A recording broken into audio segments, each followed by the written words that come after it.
சிறகடிக்க ஆசை சீரியல்ல சத்யா அடிபட்டு ஹாஸ்பிட்டல்ல இருக்கிற விஷயம் தெரிஞ்சு மீனாவும் அவனை பார்க்கறதுக்காக ஹாஸ்பிட்டல் வந்துடுறாங்க. சத்யா இந்த அடி எப்படி அவனுக்கு பட்டுச்சுன்னு கேட்க அப்புறம் பைக்ல இருந்து தவறி வந்துட்டு போய் சொல்லிடுறாரு. மீனாவோட அம்மா சீதா கிட்ட டாக்டரை பாத்தியா அவங்க தான் சாப்பிட கொடுக்க சொன்னாங்களான்னு கேட்க ஆமாம்மா அவங்க இப்போதைக்கு கஞ்சியும் ஃப்ரூட்ஸும் தான் கொடுக்க சொல்லியிருக்காங்க. நம்ம வீட்டுக்கு போய் தான் கொண்டு வரணும்னு பேசிட்டு இருக்க மீனாவோட அம்மா மீனா கிட்ட ஏன் மீனா இந்த விஷயத்த மாப்பிள்ளை கிட்ட சொல்லிட்டியா, அவர் இந்த விஷயத்த கேட்டா கஷ்டப்படுவாரு, அவர்கிட்ட சொல்லிட்டியான்னு கேட்குறாங்க. மீனாவா சொல்லிட்டம்மா, அவர் சவாரி விஷயமா வெளில போயிருக்காரு, ரொம்ப தூரம் போயிருக்காரு, அவர் அப்புறம் வந்து பார்க்குறேன்னு சொல்லிட்டாருன்னு சொல்ல அம்மா மீனா மாப்பிள்ளையார் என்ன பண்ண முடியும், அவருக்கு சவாரி தானே முக்கியம், சரி சரி அவர் அப்புறமே வந்து பார்க்கட்டும், நானும் சீதாவும் வீட்டுக்கு போய் என்னோட துணியும் சாப்பிட்றதுக்கு கஞ்சியும் கொண்டு வரும்னு சொல்லிட்டு கிளம்புறாங்க. கொஞ்ச நேரம் கழிச்சு அவங்க அம்மா ஹாஸ்பிட்டல் வந்ததும் மீனாவும் கிளம்பி வீட்டுக்கு வந்துடுறாங்க. வீட்டுக்கு வந்ததும் அண்ணாமலை மீனா கிட்ட மீனா உன் தம்பி நல்லா இருக்கானா, எனக்கு என்ன ஆச்சுன்னு கேட்க அதுவும் மாமா அவன் பைக்கில் வரும்போது ஹிட் ஆகி கை உடஞ்சிருச்சா மாமான்னு சொல்லிட்டு இருக்க. இதை கேட்டு இருந்த மனோஜ் மீனா அசிங்கப்படுத்துற விதமா தம்பிக்கு தான் பைக்கே கிடையாது, இந்தமா கூட பைக் இல்ல, இப்போ அது என்ன திருட்டு பைக்கான அவமானப்படுத்துறாரு. இதை கேட்ட அண்ணாமலையும் மனோஜ் கிட்ட மனோஜ் அடுத்தவங்களை பத்தி தப்பா பேசாத, திருட்டு பைக்ல தான் போனா நீ பாத்தியா அப்படின்னு திட்ட மனோஜுக்கு சப்போர்ட்டா அவங்க அம்மா விஜயா நடுவில் வந்து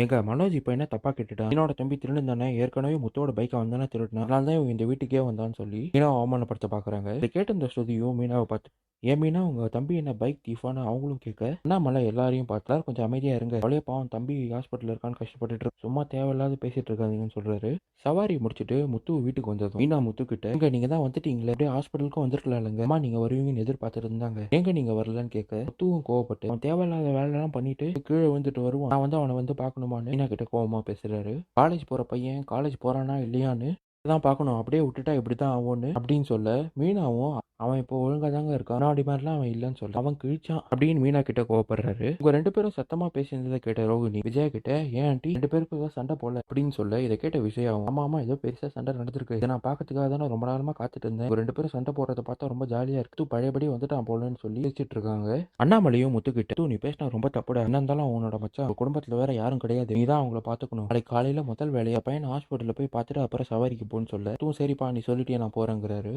அடுத்த நாள் ஹாஸ்பிட்டலுக்குள்ள சத்யாவை பார்க்க வந்த முத்து சத்யா கிட்ட டேய் கை எப்படி இருக்கு அப்படின்னு கேட்குறாரு. இதை கேட்ட சத்யாவோ அதான் மாமா நீ தான் உடச்சு விட்டியே, அப்புறம் எப்படி இருக்குன்னு வேற கேட்குறியான்னு சொல்ல பின்ன நீ பண்ண வேலைக்கு உன்னை சும்மா விட சொல்றியாங்கிறாரு. இதை கேட்ட சத்யாவும் அப்படி இல்லை மாமா, ஃப்ரெண்டு மேலே நீ கை வச்சா நான் சும்மா இருப்பேனா, அதான் கோவம் வந்துச்சுன்னு சொல்ல டேய் நான் உன்னை அடிச்சது அந்த விஷயத்துக்காக இல்லை, நான் உன்னை வீட்டில் பார்த்துட்டு பேசிட்டு போகலான்னு தான் வந்தேன், நீ பண்ண விஷயம் தெரிஞ்சு தான் உன்னை அடிச்சேன்னு சொல்லி இந்த வீடியோ சத்யா கிட்ட காட்டுறாரு. இந்த வீடியோ பார்த்த சத்யாவும் ஆமா மாமா இதை நான் தான் பண்ண என்ன இருக்கிறதுக்கு அப்படின்னு சொல்ல கோவப்பட்ட முத்து டேய் திருட்டு வேலை பண்ணிட்டு பண்ணாத மாதிரி நடிக்கிறியான்னு முத்து கோவப்படுறாரு. ஆமா ஆமா இதுல என்ன தப்பு இருக்கு, அன்னைக்கு நான் உங்க வீட்டுக்கு வந்தப்போ உங்க அம்மா என் மேல திருட்டு பட்டம் கட்டி என்னை அவமானப்படுத்தினாங்க, அங்க ஏன் தானே எங்களை இலக்காரமா பாக்குறாங்க, அந்த கோவத்துல தான் உங்க அம்மா கிட்ட இருந்து பணம் அடிச்சேன், நீ அதுக்கு வேற என் கையை இப்போ உடைச்சிட்ட, அதுக்கு உங்க அம்மா கிட்ட இருந்து அடிச்ச பணம் சரியா போச்சு அப்படின்னு திமிரா பேச முத்துவும் நான் தப்பு பண்ணிட்டேன்டா, உன்னை ஒரு கையை மட்டும் உடச்சு விட்டுறக்கூடாது இன்னொரு கையும் உடச்சு விட்டுருக்கணும், இல்லை நான் பண்ண தப்பு தான், உங்க அம்மாவும் அக்காவும் உன்னை பெருசா நம்பியிருக்காங்க, படிச்சு குடும்பத்தை காப்பாற்றணும்னா நீ இந்த மாதிரி வேலை செஞ்சுட்டு இருக்க, இனிமேல் இந்த மொத்தமாக நிறுத்திடு, அந்த சிட்டி பக்கம் போகிறதுக்கு இருந்து எனக்கு தெரிஞ்சுன்னா நான் சும்மா விட மாட்டேன்னு சொல்ல மாமா ஏழையாக பிறந்தது என்னோட தப்பு கிடையாது, ஆனால் ஏழையாக சாகிறது தான் என்னோட தப்பு, எனக்கு பிடிச்ச மாதிரி வாழணும்னா இந்த பணத்தை சம்பாதிக்கிறேன், உலகத்துல எல்லாமே பணம் தான் மாமா,